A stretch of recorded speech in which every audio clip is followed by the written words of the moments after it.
Tapi bagaimana dengan mimpi? Bagaimana dengan kaedah tadi? Untuk hujjah akidah mesti hadisnya sahih, bahkan mesti mutawatir oleh sebagian ulama. Itu bab ilmu akidah. Ilmu akidah babnya bab akal.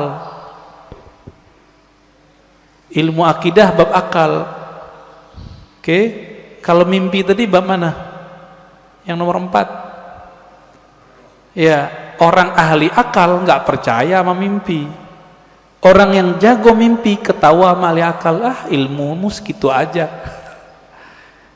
Jadi kita nggak perlu membantah. Ini dua jalur yang berbeda, gitu. Nabi SAW mimpi nggak? Mimpi, Pak. Wahyu pertama yang turun ke Nabi itu mimpi. Hadis Sahih Bukhari, kitab Bad'il Wahyi. Awal ma budi'a bihil wahyu ar-ru'ya salihah. Kira-kira begitu kalimatnya. Wahyu pertama yang turun itu bukan Quran. Yang pertama turun cahaya turun kepada qalbu Nabi sehingga beliau melihat mimpi yang indah. Akibatnya beliau suka menyepi. Faitahannats fi ghari Hira. Lalu beliau menyepilah di Gua Hira. Itu. Jadi kalau kita menolak bab mimpi sama dengan menolak bab wahyu. Ingat, mimpi siapa nih? Mimpi waliullah, mimpi nabiullah. Kalau mimpi bapak, ibu mungkin ya, kita tolak aja ya. Tapi Nabi mengatakan di akhir zaman hampir-hampir saja mimpi semua orang beriman itu benar. Pada beriman gak sih? Beriman gak? Beriman gak? Benar ke siapa? Ke Allah, ke Rasulullah. Rasulullah mengatakan salah satu warisan kenabian itu adalah ar-ru'ya as-salihah. Ar-ru'ya as-salihah juz'un minan nubuwah. Hadis Imam Tirmizi, hadis sahih. Ya.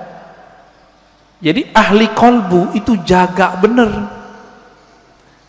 Ternyata Imam Bukhari, Imam Tirmizi, imam-imam itu menghargai mimpi, maka mereka buatlah satu bab, satu kitab dalam sahih mereka, kitab Ta'birur Ru'ya.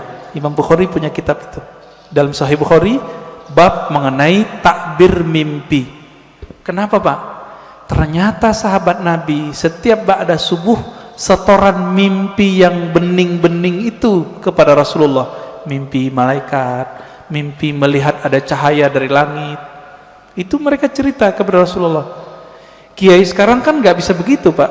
Wah, bunga tidur, nggak ngerti, bilang aja nggak ngerti, jangan dibilang bunga tidur. Ilmu mimpi itu ilmu yang mustakil, dia ilmu permanen dan berdiri sendiri. Dia nanti berkaitannya dengan ilmu rohani, ilmu tasawuf. Jadi tidak berbenturan dengan ilmu akidah. Gitu ya. Lagi Buya boleh? Tadi Buya membahas tentang mimpi. Bagaimana menurut Buya kalau saya pernah bermimpi Rasulullah SAW, amin, dan melihat beliau seperti jatuh cinta, tapi tidak terlalu detail melihat mukanya. Iya, kita sudah bacakan hadisnya tadi. Nabi bersabda, man ra'ani fil manam faqad ra'ani. Bahkan ada satu riwayat faqad ra'al haq. Siapa yang bermimpi bertemu aku, maka ia telah melihat al-haq, kebenaran, bahwa itu benar-benar Nabi sallallahu alaihi wasallam. Tapi kok kurang jelas? Kurang jelas itu karena ma'rifatun nabinya kurang jelas. Karena mengenal nabinya masih kurang detail, maka melihat nabinya masih samar. Bahkan ada teman kita yang mimpi Nabi itu nggak mau noleh, Pak. Nggak mau noleh. Cerita ke saya nangis-nangis.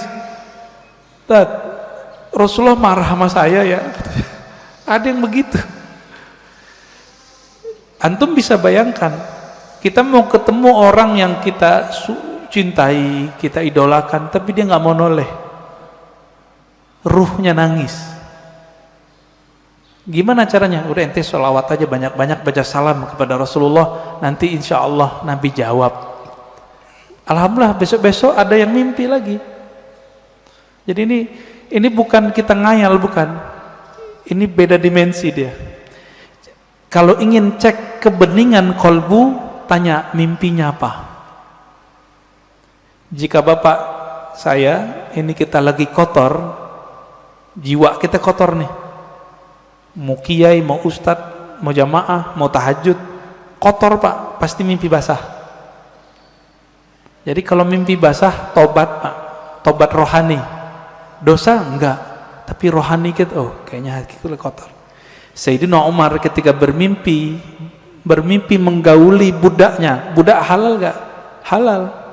Apa kata beliau? Syaghalatni siyasah. Ya Allah, aku tersibukkan oleh urusan politik sehingga lupa wirid. Ini Umar, ngerti beliau. Tapi beliau pun kalau mimpi sama yang halal. Kalau kita kan kita berharap mimpi sama artis, Pak. Ya. Silakan. Baik. Assalamualaikum warahmatullahi wabarakatuh. Waalaikumsalam. Pak Ustadz, Pak Kiai, kalau boleh mohon maaf, saya sedikit ingin memuji Pak Ustadz. Saya baru ketemu Ustadz Kiai yang cahayanya bagus Allah dan bening. Ini pertama.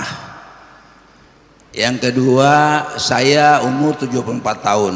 Tapi baru sekarang saya ketemu Ustadz mengatakan bapaknya roh itu adalah Nur Rasulullah. Sallallahu. Alhamdulillahirrahmanirrahim. Ilmu saya bertambah satu sekarang Pak, luar biasa. Saya juga merinding ini Pak, dengarnya. Selama ini saya nggak ngerti bapaknya roh itu siapa. Mudah-mudahan juga teman-teman saya di Nabawi ini sama juga mudah-mudahan, tapi nggak tahu. Seperti Pak Ketua kayaknya mungkin lebih ahli, sama Pak Nenggolan lebih ahli daripada saya.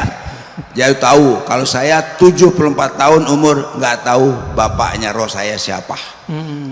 Alhamdulillah saya subuh hari ini mendapat ilmu yang luar biasa bahwa saya ngelang bahwa roh saya ini adalah Nur Allah, Nur Rasulullah SAW. Kemudian tadi kalau anak-anak basis sudah bertanya, bagaimana kalau saya selalu selawat, selalu merinding atau apa namanya bulu kuduk. Ini kalau bahasa orang Sumatera, Bang Palembang tuh bulu kuduk Pak, bulu kuduk, kayak gemetar gitu loh Pak. Itu kalau saya berselawat kepada Rasulullah. Nah yang terakhir ini Pak, tadi orang ahli sodoko jariah, kaya raya, banyak duit, tapi kok masuk neraka. Bagaimana dia menyambungkan antara jasmani dan rohaninya sehingga sodokonya jadi amal ibadah pada Allah Subhanahu Wa Taala. Terima kasih Pak Ustadz. Mohon maaf saya terlalu memuji Pak Ustadz karena cahayanya luar biasa buat saya. Terima kasih. Cahaya lampu lebih hebat daripada itu lagi Pak. Sekian. Assalamualaikum warahmatullahi wabarakatuh. Assalamualaikum warahmatullahi wabarakatuh. Mohon maaf Pak Nenggolan. Ini cahayanya memang ada 3 Pak. Allahumma salli ala Sayyidina Muhammad an-nuri dzati wa sirri sari fi jami'il asma'i was sifat. Mau bilang apa kita ya? Betul Pak. Jadi bapak rohani itu istilah bahwa ruh kita itu percikan dari nur beliau sallallahu alaihi wasallam. Lalu kenapa kita merinding? Ketika bapak merinding, itu ruhnya sedang merindu. Dijawab oleh sang Rasulullah sallallahu alaihi wasallam.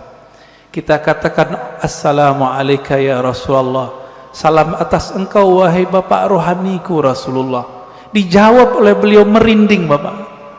Ruh kita Pak yang yataqashairu minhu juludul ladzina yakhshawna rabbahum. Kira-kira begitu. Di Quran surat Az-Zumar ayat 24 berapa itu ya? 22, 23 ya, 23 bergetar karena Al-Qur'an. Al-Qur'an itu hakikatnya ada pada siapa? Khuluquhul Qur'an kata Aisyah. Nabi Muhammad itu polanya, zahir batinnya adalah Al-Quran. Disebut nama Nabi, taqsya'irru minhu juludul ladzina yakhshawna rabbahum. Disebut nama sang pembawa nur Quran, pasti bergetar Pak sang para pecinta, pasti merinding. Makanya ada syairnya itu, kullul qulub ilal habibi tamilu. Semua pencinta jika disebut nama sang kekasih pasti hatinya merindu. Apa buktinya? Disebut namanya kadang-kadang meleleh Pak mata kita, rindu dengan kampung rohani, rindu dengan orang tua rohani. Saya nih, ibu saya baru wafat setahunan. Kalau disebut ibu saya Pak, saya nangis, padahal itu ibu fisik. Apalagi kita sebut nama Rasulullah sallallahu alaihi wasallam, nama Nabi Muhammad sallallahu alaihi wasallam, rindunya lebih dahsyat, tapi kita harus tahan. Maka lepaskanlah rindu itu dengan menyebut nama Nabi. Allahumma salli ala Sayyidina Muhammad an-nuridz dzati wa sirri sari fi jamil asma' wa sifat. Assalatu wassalamu alaika ya Sayyidi ya Rasulullah. Kira-kira begitu Pak. Allahumma salli ala